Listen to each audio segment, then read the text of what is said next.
ഫ്ലോറൻസും പിസയും എല്ലാം കണ്ടു കഴിഞ്ഞ് ഞങ്ങൾ നേരെ പോയത് മിലനിലോട്ടാണ്. ഞങ്ങളുടെ ഇറ്റലി ട്രിപ്പിന്റെ അവസാനത്തെ ദിവസം കൂടെയാണ് കേട്ടോ ഇത്. ട്രിപ്പ് കഴിഞ്ഞല്ലോ എന്നുള്ളൊരു വിഷമം നന്നായിട്ട് എനിക്കുണ്ടായിരുന്നു.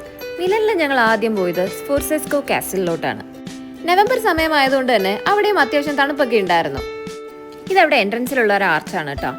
ഇതാണ് ഈ കാസിലിന്റെ അകത്തോട്ട് കയറാനുള്ള വഴി. അത്യാവശ്യം നല്ല തിരക്കുണ്ടായിരുന്നു ഞങ്ങൾ പോയ സമയത്ത് അവിടെ. ഇവിടുത്തെ സീലിംഗ് പെയിന്റിങ്സും അത്യാവശ്യം ഫേമസ് ആണ്. ചിലതൊക്കെ 15th സെഞ്ചുറിയിൽ ചെയ്തതാണെന്നാണ് പറയപ്പെടുന്നത്. ഏറ്റവും വലിയ ഹൈലൈറ്റ് ഡാവിഞ്ചി ചെയ്ത സീലിംഗ് പെയിന്റിംഗ് ആണ്.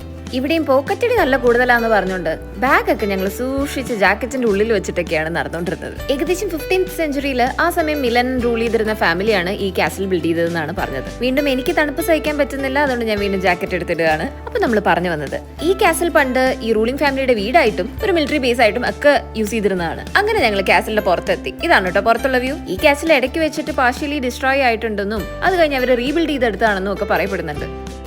ഇതൊരു നല്ല സ്പോട്ടായിരുന്നു കേട്ടോ ഫോട്ടോ ഒക്കെ എടുക്കാനായിട്ട്. ഞാൻ അവിടെ വെച്ചെടുത്തതിൽ ഒരു ഫോട്ടോ ആണ് കേട്ടോ ഈ കണ്ടത്. കാസലിന്റെ പുറത്തിറങ്ങി ഫൗണ്ടന്റെ നേരെ നോക്കുമ്പോൾ റോഡിന്റെ നടുക്ക് തന്നെ ഒരു സ്റ്റാച്ചു ഉണ്ട്. ഇറ്റലിയെ ഒരുമിച്ച് കൊണ്ടുവരാനായിട്ട് വളരെയധികം ഹെൽപ്പ് ചെയ്ത ഒരാളാണ് അത് എന്നാണ് പറയപ്പെടുന്നത്. അവിടുന്ന് നേരെ കണ്ട വഴിയിലൂടെ ഞങ്ങൾ നടന്നുപോയി. ക്രിസ്മസ് സമയം ആവാറായോണ്ട് ക്രിസ്മസ് ട്രീ ഡെക്കറേഷൻ ഒക്കെ നന്നായിട്ട് നടക്കുന്നുണ്ടായിരുന്നു. ഈ ഫ്രണ്ടിൽ കൊടിയും പിടിച്ചു പോയതാണ് കേട്ടോ ഞങ്ങളുടെ ഗൈഡ്. എവിടെ നിന്നാലും ആളെ പെട്ടെന്ന് കണ്ടുപിടിക്കാൻ വേണ്ടിയിട്ട് ഇങ്ങനെ ഒരു കൊടി അവിടെയുള്ള എല്ലാ ഗൈഡുകളുടെ കയ്യിലും ഉണ്ടാവും. അങ്ങനെ ഞങ്ങൾ അവിടുത്തെ എല്ലാ ഹിസ്റ്റോറിക് മോണ്യുമെന്റ്സും ബിൽഡിങ്സും എല്ലാം കണ്ടു വന്നു. സെയിന്റ് ആംബ്രോസിന്റെ ഒരു സ്റ്റാച്ചു ആണ് കേട്ടോ ഇത്. ഇതാണ് മിലാൻ കത്തീഡ്രൽ. വേൾഡിലെ വൺ ഓഫ് ദ ബിഗ്ഗസ്റ്റ് ആണ് കേട്ടോ. യുണൈറ്റഡ് ഇറ്റലിയിലെ ഫസ്റ്റ് കിങ്ങിനെയാണ് കേട്ടോ ആ സ്റ്റാച്യൂവിൽ കണ്ടത്.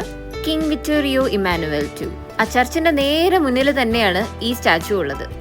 ഏകദേശം 600 വർഷങ്ങളെടുത്തു ഈ കത്തീഡ്രൽ പണിത് കഴിയാനെന്നാണ് പറയുന്നത്. അതിലെ ഓരോ ഡീറ്റെയിലിങ്ങും ഓരോ സ്റ്റാച്യൂസും ഓരോ കാര്യങ്ങളും കാണുമ്പോൾ തന്നെ നമുക്കത് മനസ്സിലാവും അത്ര എളുപ്പത്തിൽ തീരണ പണിയൊന്നും ആയിരുന്നില്ല എന്ന്. ഈ കത്തീഡ്രലിന്റെ ഏറ്റവും മുകളിലാണ് വെർജിൻ മേരിയുടെ ഒരു ഗോൾഡൻ സ്റ്റാച്ചു ഉള്ളത്. മിലനിലെ ഒരു ബിൽഡിങ്ങും അതിന്നും ടോളായിട്ട് ബിൽഡ് ചെയ്യാൻ പാടില്ലെന്നായിരുന്നു അന്നത്തെ റൂള്. അതിന്റെ തൊട്ടടുത്താണ് ഈ ഗാലറിയ ഉള്ളത്. ഇതിന്റെ റൂഫ് എല്ലാം ഗ്ലാസ് വെച്ചിട്ടാണ് കേട്ടോ ബിൽഡ് ചെയ്തിരിക്കുന്നത്. വേൾഡിലെ one of the oldest shopping mall ആണ് കേട്ടോ ഇത്. 1800s ഇത് ബിൽഡ് ചെയ്തിരിക്കുന്നത്. ഇറ്റലിയിലെ ഫസ്റ്റ് കിങ്ങിന്റെ പേര് തന്നെയാണ് ഇതിനും ഇട്ടിരിക്കുന്നത്. ഇതിന്റെ ഉള്ളിൽ ഫുൾ കുറേ ലക്ഷറി ബ്രാൻഡ്സ്, കഫേസ് എല്ലാം ഉള്ളത്. ഈ ബിൽഡിങ്ങിന്റെ ഓരോ കോർണേഴ്സിലും ഓരോരോ പെയിന്റിങ്സ് ഉണ്ട്. ഈവൻ ആ ഫ്ലോറിലെ ഡിസൈൻസ് വരെ കാണേണ്ടത് തന്നെയാണ്. എല്ലാ ഷോപ്സും റെസ്റ്റോറൻറ്റ്സും കഫേസും എല്ലാം കണ്ടുപോയി എന്നല്ലാണ്ട് ഒന്നും അകത്ത് കയറി എൻജോയ് ചെയ്യാനുള്ള സമയം ഞങ്ങൾക്ക് ഉണ്ടായില്ല. ഗാലറിയുടെ പുറത്തിറങ്ങി ഞങ്ങൾ നേരെ പോയത് ഈ ഡാവിഞ്ചിയുടെ സ്റ്റാച്ചു കാണാനാണ്. അതിന്റെ കഥകളൊക്കെ കേട്ട് കഴിഞ്ഞ് ഞങ്ങൾ നേരെ തിരിച്ചു വന്നു. നേരെ കാസലിന്റെ ഉള്ളിൽ കൂടെയാണ് പുറത്തോട്ട് വന്നത്. അതിനിടയിൽ വഴിയൊക്കെ ഒന്ന് തെറ്റി എങ്കിലും കറക്റ്റ് വഴിയൊക്കെ തപ്പിപ്പിടിച്ച് ഞങ്ങൾ എങ്ങനെയോ തിരിച്ചെത്തി. അവിടുന്ന് ഞങ്ങൾ നേരെ മിലൻ എയർപോർട്ടിലോട്ട് പോയി. അവിടുന്ന് നേരെ ഇന്ത്യയിലോട്ട്. മിലൻ ടു ഡൽഹി, ഡൽഹി ടു കൊച്ചി, അങ്ങനെയായിരുന്നു ഫ്ലൈറ്റ്. ഇപ്പോഴാണ് ഓർത്തത്, ഫസ്റ്റ് ഡേ ഇൻ ഇറ്റലി ഞാൻ ഇതുവരെ വ്ലോഗ് ഇട്ടിട്ടില്ല. അത് ഉടനെ തന്നെ ഇടാം കേട്ടോ. അപ്പൊ ശരി, ബൈ.